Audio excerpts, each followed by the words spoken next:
All right, well, now that Bridget and Gavin are here, we can start. Yeah, yeah.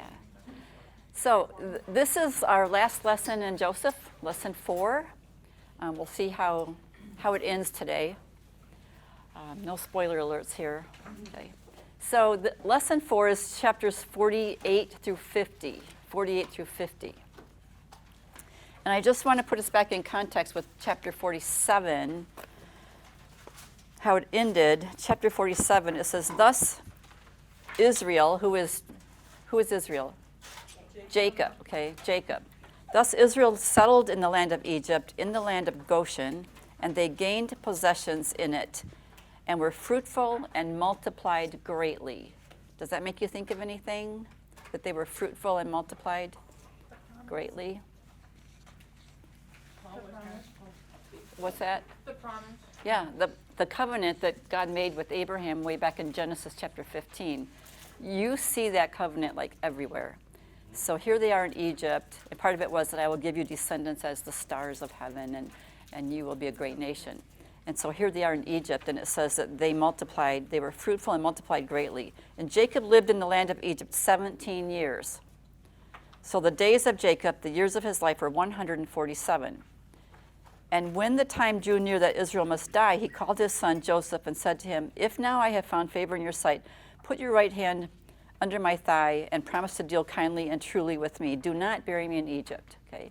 He's asking to go back and be buried in Canaan. So that's how 47 ended.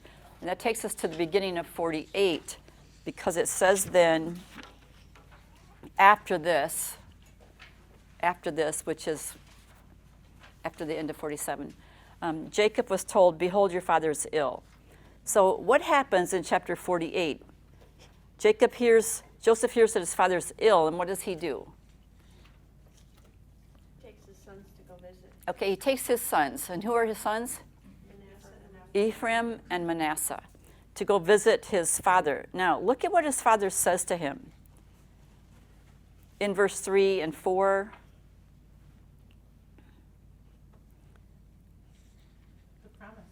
it's the covenant. Yeah, it's the covenant again. It's that covenant again. Remember that when Jacob was coming from Canaan to Egypt, and once they knew who Joseph was, and God visited him there on his way and said, don't be afraid to go to Egypt. I'm going with you, and I will bring you back, right? So he is saying to Joseph, this is what God said to me. I will make you fruitful and multiply, and I will give this land to your offspring for an everlasting possession. And now, what does he do about the sons, about Ephraim and Manasseh? What happens here?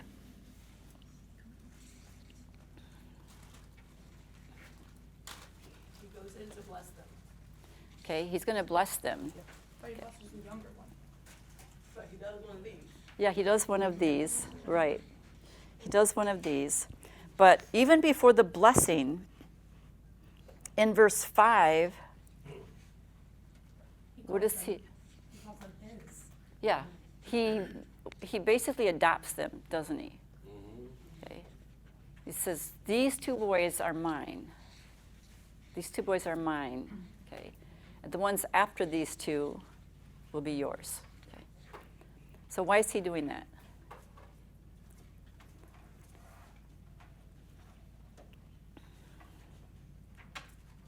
Is that a way to keep the promise going, the covenant going? Because, basically the covenant was for them. The covenant was for them, was for Joseph, yeah, who has not been with them. But Joseph, yes, is part of that whole covenant thing. But when he says to them, these two sons shall be mine, just as Reuben and Simeon are, they will be my children, okay? Who gets the right of the firstborn in this? Not between Manasseh and Ephraim, but with Joseph's children. Who ends up getting the right of the firstborn? Joseph. Yeah, Joseph. We see that in the lesson, that Joseph actually gets the right of the firstborn. So the firstborn gets a double portion, right?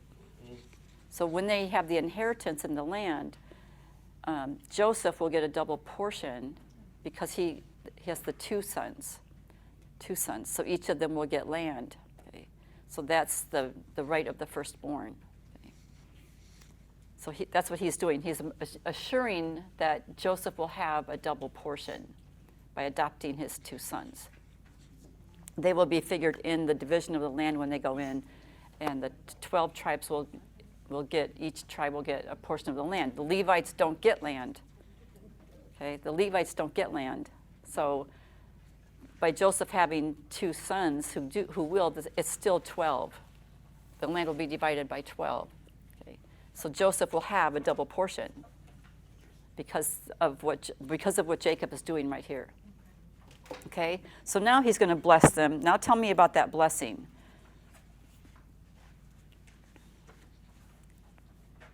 Remember that Jacob is dying and he brings his two sons, and the father says, I want to bless them. And so what does Jacob do with the two boys?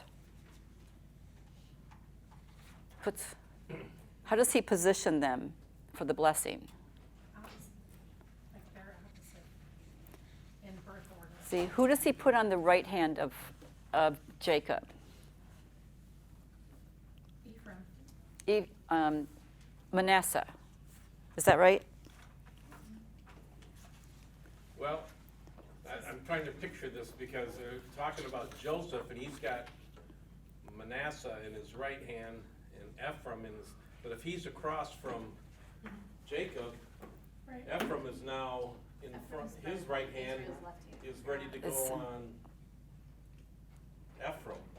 Right. No, the left. And then I was reading like Joseph was trying to cross his hands like, but Well, 13 says, Right. right? Ephraim in his right hand, yeah. Israel's left hand. Toward Israel. And Joseph took them both, Ephraim in his right hand Yeah, toward Joseph's left hand. Okay, and Manasseh Joseph's in his left hand yeah. toward the right hand. Okay. And Israel stretched out his right hand and laid it on the head of the younger one. Of the younger one. Okay. Apparently he couldn't see, because earlier it says, I forgive me, he said, who is this before me? So Yeah. I have to believe that maybe God was guiding his hands, because he couldn't even see who was there. You couldn't see the guys. Yeah. Okay, you say, I have to believe that God was guiding his hands. What do you think about that?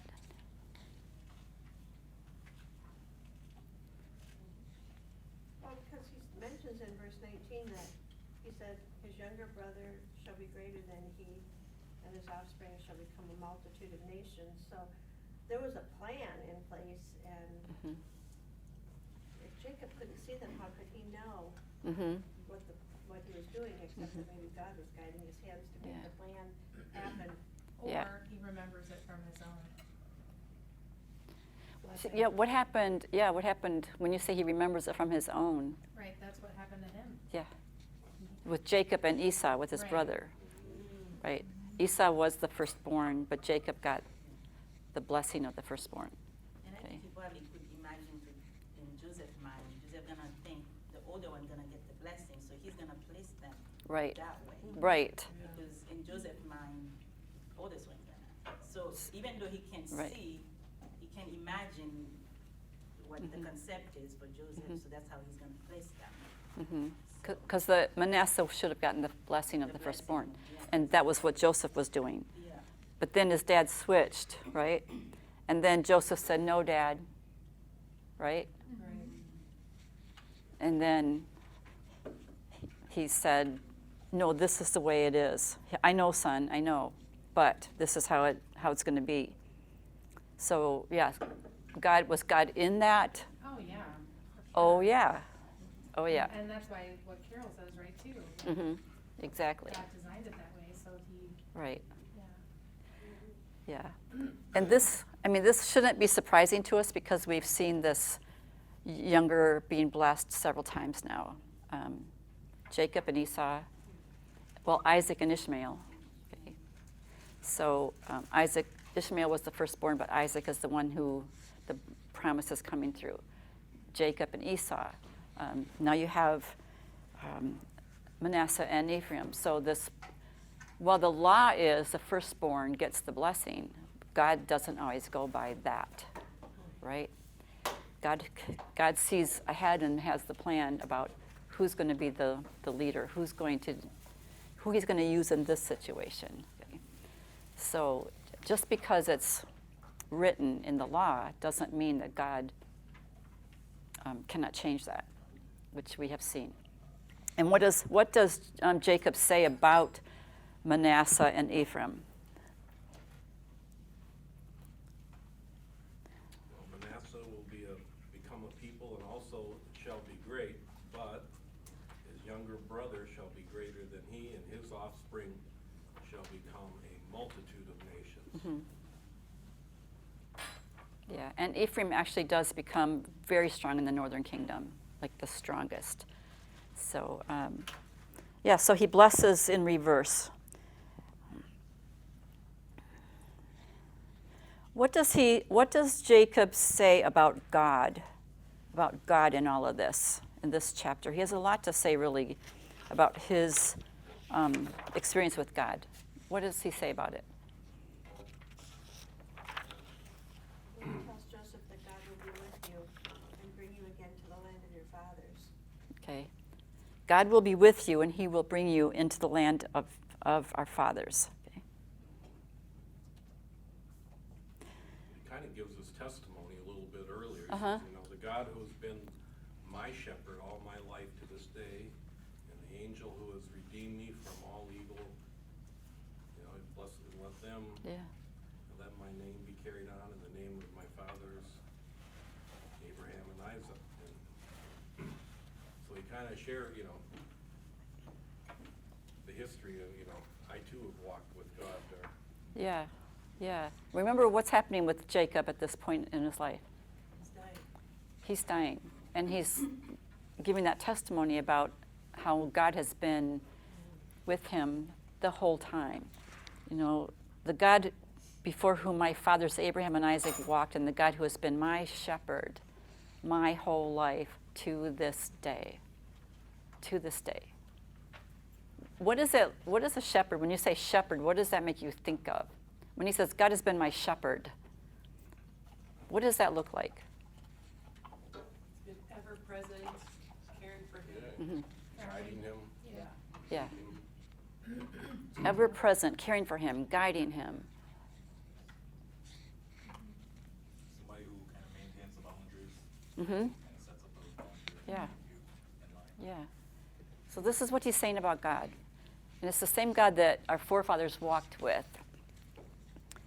What did you learn about that? What does it look like to walk with God? Some cross-references on page 36 and 37. To walk with God. What does that look like?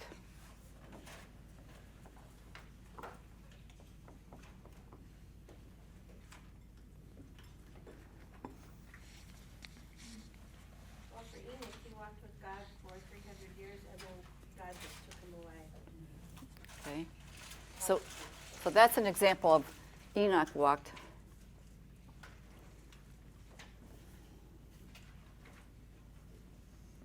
Three. Righteous though, right? 300 years. Who said something? It also said that he was righteous though, right? And doesn't it say? That Enoch was righteous? He's righteous.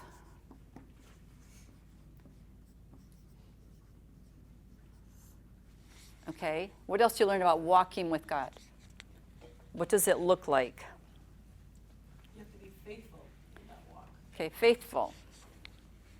What are some other words? Blameless. Be blameless.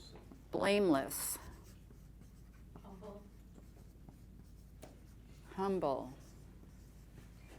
Holy. Patient, Sorry? patient. Patient. Patience, it talks about patience. Did you say patient? Patient. Patient.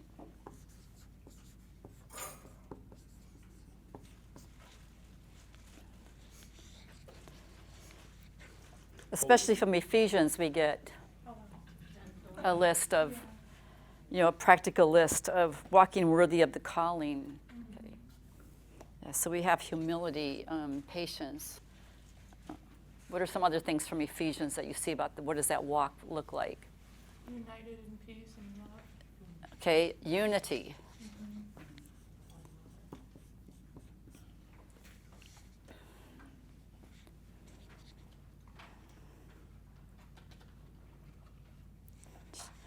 Showing tolerance for one another.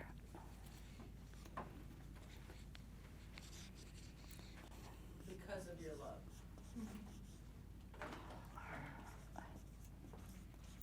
Because of your love. Right. Right.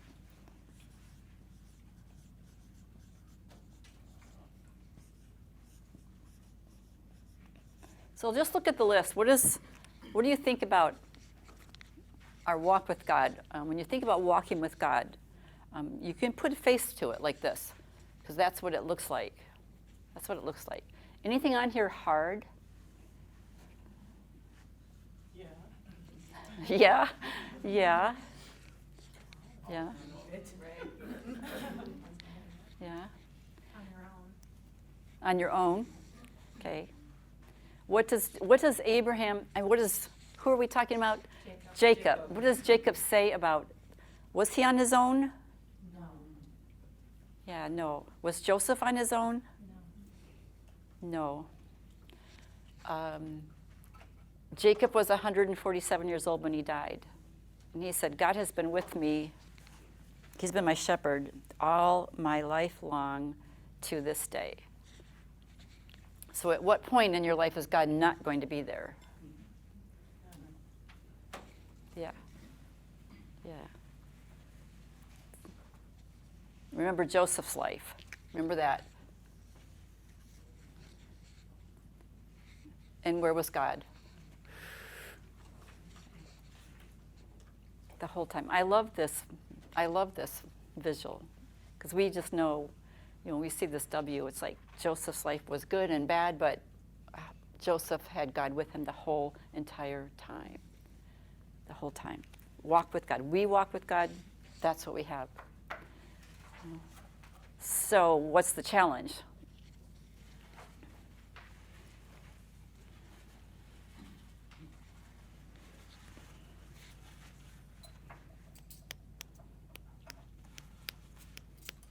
If we know God is there all the time and we're here, what's the challenge? Be consistent even in the peaks and valleys. Yeah, yeah. Keep our eyes on Christ. Keep our eyes on Christ. Trust Him. Trust Him. He knows what He's doing. He reversed the hands, right? He knows what He's doing. Yeah. So that's the walk with God. Then what happened? What happened at the end of this chapter?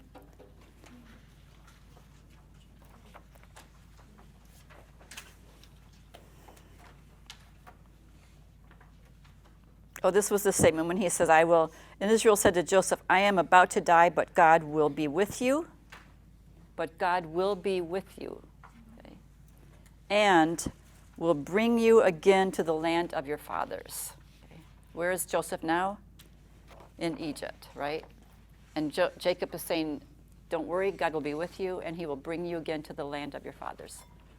Okay. Long time, but It's a long time. But what does that say about God? He's with us. Okay, He's with us for the long haul, Yep. right? Yeah. Yeah. Yeah.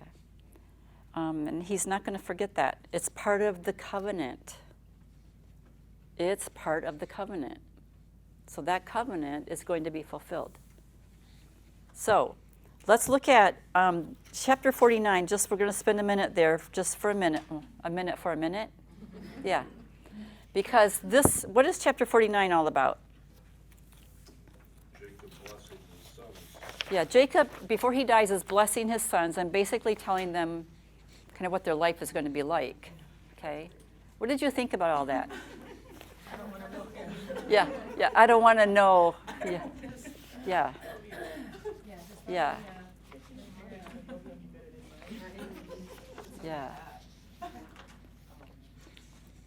Yeah, some of them it was not so good. What about Reuben? Yeah, you're all shaking your head, oh, Reuben. Yeah. See, who was Reuben? He was the firstborn. Firstborn. Firstborn. But But what not- happened? Yeah. Why did he not get the firstborn blessing? He was with the concubine, right? Yeah. He was the one who slept with his Right. daughters. Yeah. Right, Right. right. He committed adultery basically with his father's concubine, okay, which was appalling, obviously, because the yeah, right. So, The whole issue of concubines is appalling. right, yeah, you're right about that. But so Reuben, the blessing of the firstborn is taken away from Reuben, and we see who's it given to? Joseph. It's given to Joseph. And it's always fascinating me though how God really doesn't keep it. Like you would think that Jesus will come from Joseph because at this point everything is happening with him. Uh-huh. But then you have Judah. instead. Exactly, exactly. It's like, how's that all come Yeah, from? yeah. Joan just did this. Yeah. Right, right, So at right. some point, Judah moved, I don't know, Mhm. moved up the ladder. Well, I mean, and Judah had a different purpose, obviously, than Joseph. Okay, Yeah. a different purpose. So why are you talking about Judah? And look at your chart on day 4 on page, what page is that?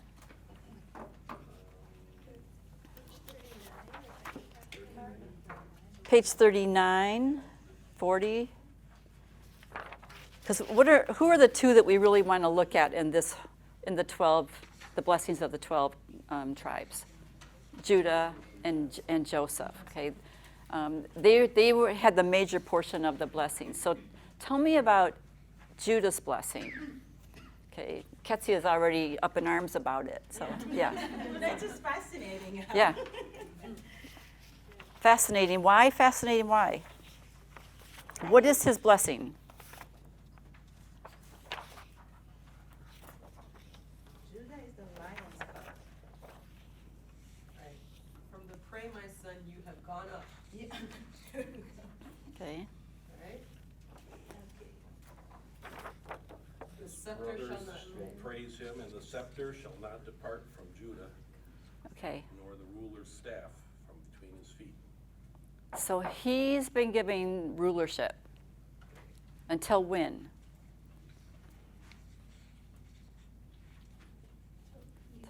It belongs to Until tribute comes to him. Okay. Did anybody look that up or connect that with how long does he have rulership? It's basically saying until the one who it rightfully belongs to comes. Okay. And who comes through Judah? When you looked at the cross references,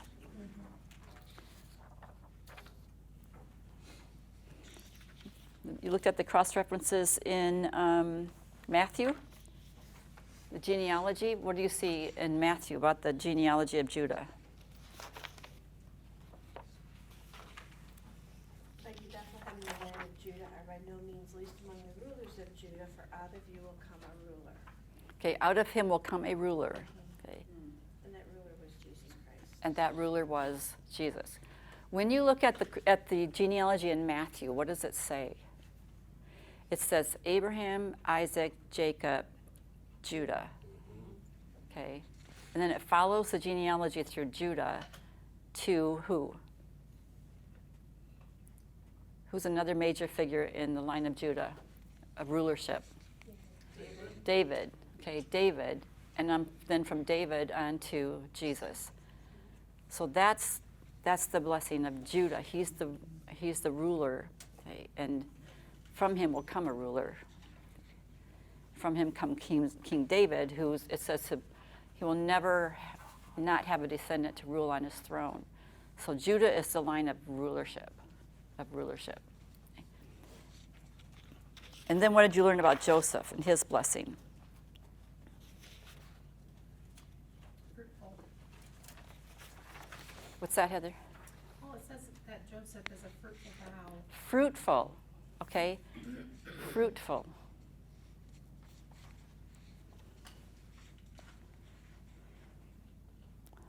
Fruitful in what areas?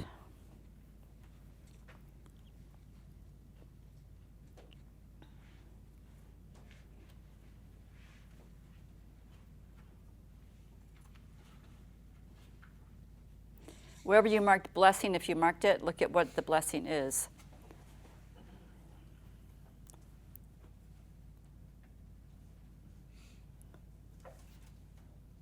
God will bless you with blessings of heaven above.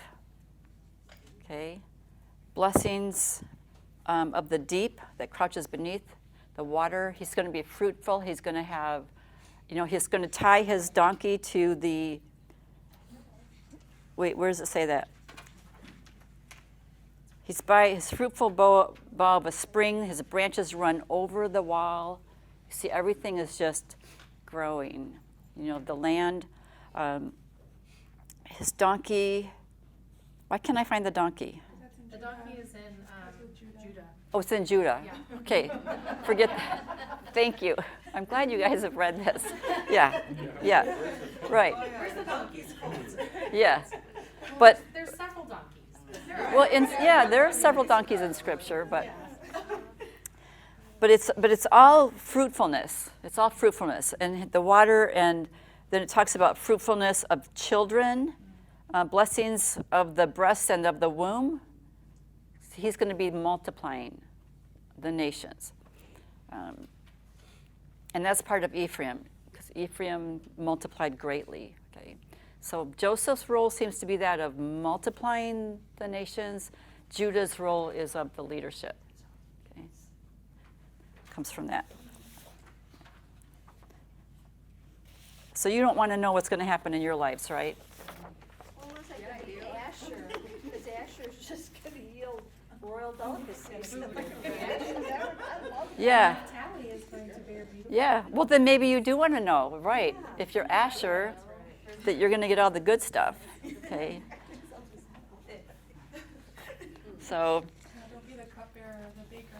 Right. Yeah, don't be the baker for sure. You don't want to be the baker for sure. Yeah.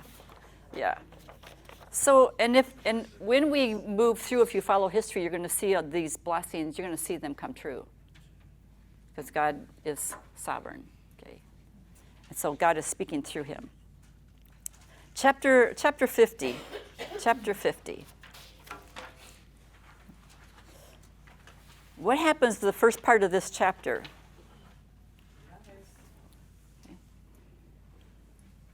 Joseph mourns his father's death. Okay, so Jacob dies, okay, and then the first part of this chapter is what? What was the last thing Jacob said to Joseph? Don't bury me in Egypt. Okay.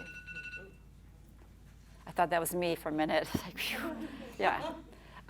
Don't bury me in Egypt. So what does Joseph do when his father dies? The mourning happens, and what is his plan? And who's weeping?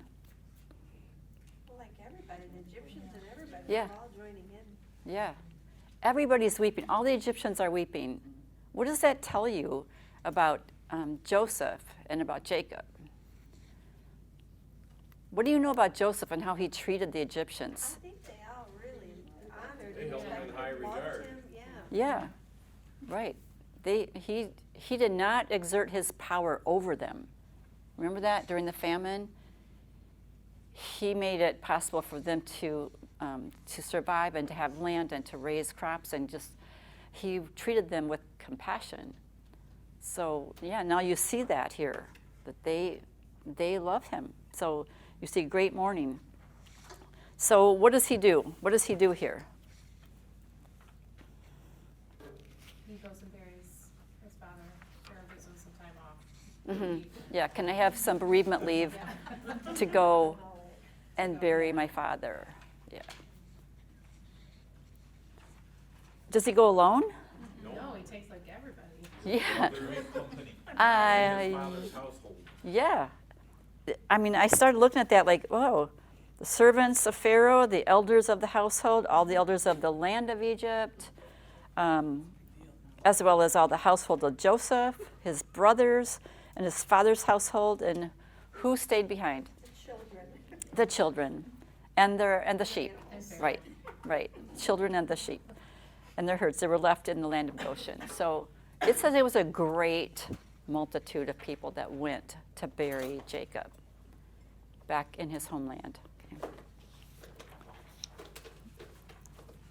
Okay, so let's talk about what happens when they get back. Let's go look at 14. After he had buried his father, Joseph returned to Egypt with his brothers and all who had gone up with him to bury his father. Joseph returned to Egypt. There was no more famine, okay, but he returned to Egypt. What does Genesis 15, 13 to 16 say? I don't know if you have that actually. I'm afraid that now Joseph was Before we jump into that, why did he go back to Egypt? Okay, why did he go back? Look at Genesis 15, 13, and 14. If anybody has that quickly, just to remind us of what's happening here. Bridget, you have it? Then the Lord said to him, "Know for certain that for 400 years your descendants will be strangers in a country not their own, and that they will be enslaved and mistreated there. But I will punish the nation they serve as slaves, and afterward they will come out with great possessions. You, however, will go to your ancestors in peace and be buried at a good old age." When did he say that, and who's he talking to? In Genesis 15, he's talking to Abraham. Okay, he's talking to Abraham. And he says, your descendants, this is when he's making the covenant with Abraham, your descendants will be in a land not their own for 400 years. Okay. And now where are they? Where are all of Abraham's descendants? Every one of them in Egypt. In Egypt. Okay. So Joseph takes his dad back to be buried in Canaan, but he comes back to Egypt because you have the 400 years that have to be fulfilled. Okay. Okay. Yeah. So this is where we are. So every one of them are in Egypt. But now, Dave, get to what happens when they get back. Well, now, yeah, they're fearful of Joseph's, because now that they figured their dad was the buffer. Yeah, yeah. Prevented Joseph from getting his just revenge. So what do they think that Joseph's going to do now? Now that Dad's gone, Yeah, like, get back at him. you're going to Pay get back at him. for all the evil that we did to them. Yeah. I think it maybe was all for show before. Mm-hmm. Like all of his peace and forgiveness was for show for the father. Yeah. But now he's gone. Loves to know. Yeah. What does that say about them, and what does it say about Joseph? What's his response? Yeah. Mm-hmm. He teaches them a lesson, basically, in love. Mm-hmm. Yeah. He's like, don't worry. Yeah. You know, see, they're still feeling guilty, aren't they, Mhm. for what they did to him?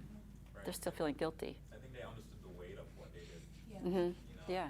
As much as time had passed and everything was good, Mhm. kind of worked out favorable for everybody. They still understood the weight of those Yeah. decisions. Yeah. And also, it's kind of like they can't comprehend that Joseph would actually feel the way he does. Right. Like, Mhm. really? Do you really mean that? Like, Yeah. I just want to make sure. Are we still Yeah. good here? Yeah. Yeah. It's also fulfilling his dreams. It's like what? It's also fulfilling his dreams. Mm-hmm. Yeah, it's also fulfilling his dream. Right. Which they crucified him for, threw him in the pit for that dream. Yeah. But what does Joseph say to them? Don't worry, but he says, what? How does he explain it? Says he's not God. Yeah. Yeah. Mhm. It's like, Yeah. it's not Yeah. my place. You meant it for evil, Right. but God meant it for good. For good. So what does Joseph understand about God? He understood that he needed to be there in that place. Mhm. He needed to be in Egypt.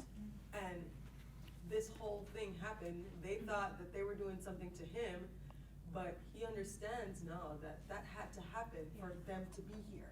Right. Right. Right. Right. He understands that God is sovereign in everything. Right. And he says, don't worry. God meant this to be. God meant this to be. What do you, how does it affect your life if you understand that God is sovereign? And why is Joseph a good example of this? There's no coincidences. If God's sovereign, then it's meant to be. Mm-hmm. Yeah. And there's a lot that he does that we can't possibly comprehend. Okay, and there's a lot that God does that we can't possibly comprehend. Okay, but trusting Him, trusting this, and that all of these things in Joseph's life were because God had this plan in place for him. What was it that Joseph said? It was so that I could save who?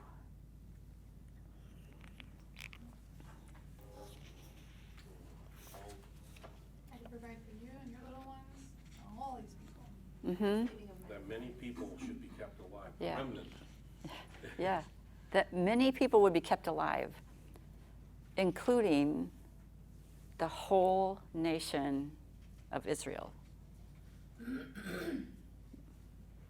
Yeah, what would have happened if Joseph had not been put in that position to save his brothers, to save his entire family, to save all 70 people of the nation of Israel so that they could multiply? They would have probably, I'm thinking a good number of people probably did perish over in Canaan at the time during all that famine. Yeah, but not the Israelites, okay? Not Judah, not King David, not Jesus. Okay? If they had all perished, then where would we be? Where would we be? How would Jesus have come through Judah? You know, how would that have happened? So, and that's that whole big part of, the bigger plan of that God has, And even when back here when he told Abraham, your people will be enslaved. He's making a covenant with Abraham. He's asleep, right? Your people will be enslaved in a land not their own for 400 years. But I will punish that nation, and I will bring them out. And when they come out, they'll have many possessions. Okay? So this is Abraham, and now he's working that plan in Egypt. And then in Exodus, which we're going to look at next, he's going to bring them out, just like he told Abraham. God is sovereign. He is sovereign. So It's hard though to think about that, there's gonna be suffering and yeah. that you may have to go through something really hard. Yeah, it's hard to think about. It's hard to think about when you're here. Yeah. But Or Joseph's that like, it's coming, or that it could come. yeah, Right, like what? Yeah. Why do we have to say 400 years? Why did it have to be 400 flipping years? Yeah. I'm gonna be Okay. enslaved. Okay. Like, why And is he it like- says in that verse that because the iniquity of the Amorites is not yet complete, okay, who are in the land. So 400 years, God is patient even with the wicked, okay? So God is dealing with Israel, but he's also dealing with the Amorites and the people who are in the land that he's going to bring them into. See? So there's that balance of how God is. He's just, and he's loving and kind and passionate and just, and righteous, and all of those things. And he operates in that whole nature of who he is in every situation. So, yeah. So it's one of those things that's like, yeah, it's hard for us to understand, but God is patient with the wicked people. Okay. And I think that's something a lot of time when I read scripture, I probably missed. I think when we're reading scripture, we focus on God seeing Israel, because that's what in front of us. Yeah. It's almost like the rest of the world does not exist. Yes, yes, yeah. So because you have that concept of Israel right there, you forget the world is still moving around. There's still countries around that are functioning. Right. So understanding that during that 400 days, God also working toward the countries. It's not, Right. Israel is not just the Right. people that exist. It's, Right. Right. Something sometimes it's hard to miss. Yeah. Yeah. It's not just Israel he's working with. Yeah. Right. Right. Yeah. Yeah. So Joseph says, you know, he expresses the forgiveness. Just take a minute here. What did you learn about forgiveness in the cross references?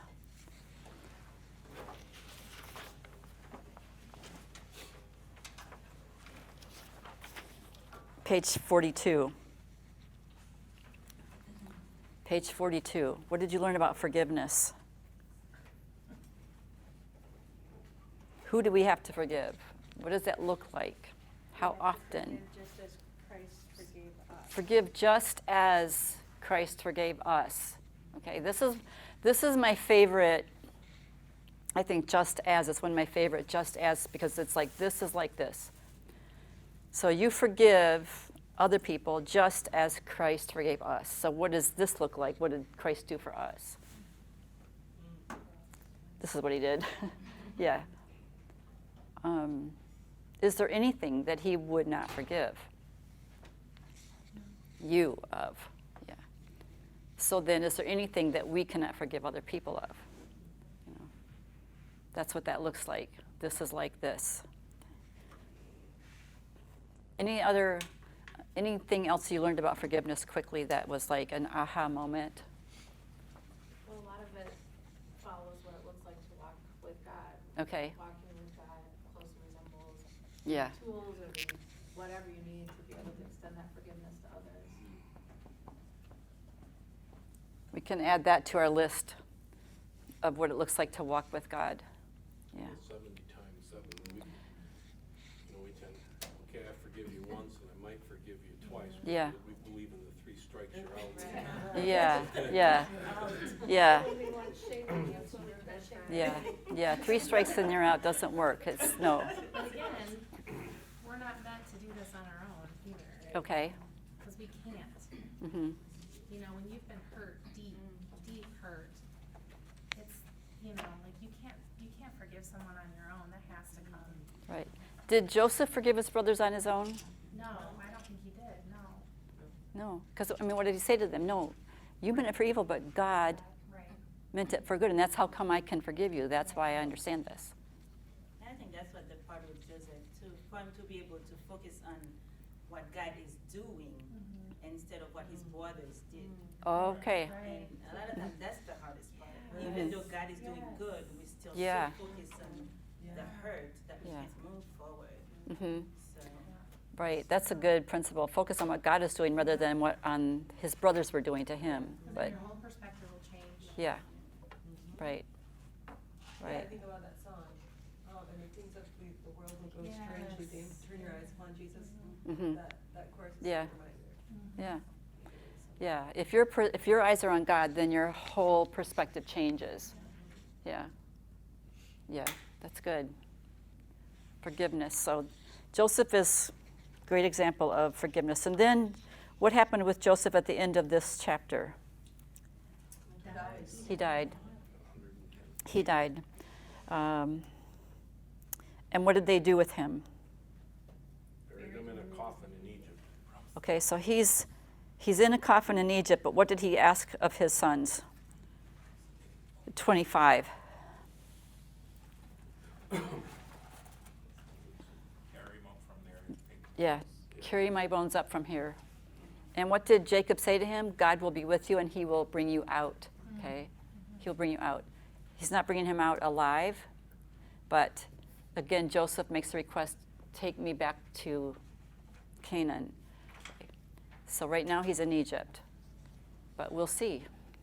We will see. Okay? We will see. what God is Um, saying. Yeah, because all of these, right. Yeah, I'm gonna bring Joseph back. You would think, okay, we'll bring him back alive. No. That's Yeah, yeah, not, I'll bring him back. That doesn't mean yeah, he's gonna but, go back alive. but not alive. Right, because our terms are not what Yes, God's right, terms are. right. But what you can know is when God says it, he will do it. Yeah. He will do it, even if it takes 400 years. Okay? He will do it. God is sovereign. He will do what he says he will do. You can trust that. And that has to be the anchor for our lives. You know, just keep focused on God and it changes your perspective on everything. So, yeah, we're thankful for Joseph and that constant integrity that he had, the constant trusting in God that he had, that we can also, when you get in a bad place, just think about Joseph and how he got out of that bad place. Yeah. So good. Thank you all for this study, and we'll see you in a couple of weeks. Thank you, Linda. In a couple weeks. February 19 is when we'll get back together.